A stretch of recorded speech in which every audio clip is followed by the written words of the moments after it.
It's a cruel fact of the restaurant business. Most new establishments fail in their first year.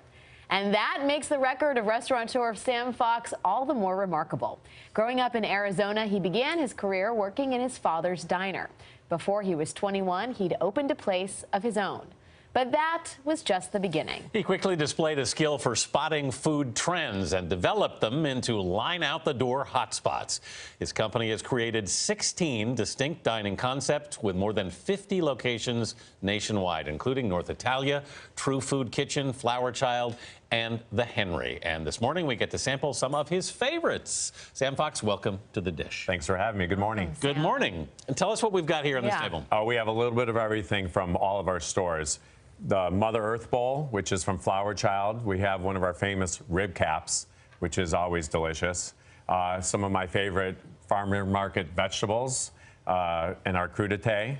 The Maris crab in drawn butter, and then if it's really nice, we'll shave a little black truffle on there for you. And then We're really nice. Exactly. And then my mother-in-law's Nana Stoll's famous coffee cake. Nana Stoll knows what she's doing. I like your mother-in-law a lot. Yeah. We're really happy.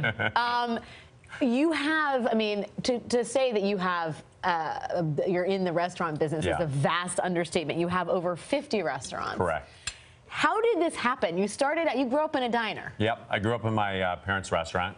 After school, the school bus would drop me off at my parents' place, and I'd do my homework, and then I'd wash dishes and bus tables. And so I learned the restaurant business growing up, and it was a hard business at the time. Not that it's not a hard business now, but it was mom and pop. And then, you know, my dad did not want me to be in the restaurant business. It was something that he said, we want you to go to college. So I went to school for real estate finance, and one day I came home and I decided I was going to drop out of college, take my tuition money, and open up my first restaurant. Well, now, why, given what you'd seen and how hard the work was, what made you want to do that? You know, it was just in my blood. It was something that naturally came to me, and hospitality was something that I just loved and enjoyed, and so I wanted to pursue a career doing what I loved. But what's so interesting, too, is when you started, the one thing you didn't really know about was the business part of things. Not at all. I always thought I was really smart, but until I opened my first restaurant, then I wasn't very smart at all. And so we always say it's two words. It's a restaurant business. And so I was always good at the restaurant side of things, and the business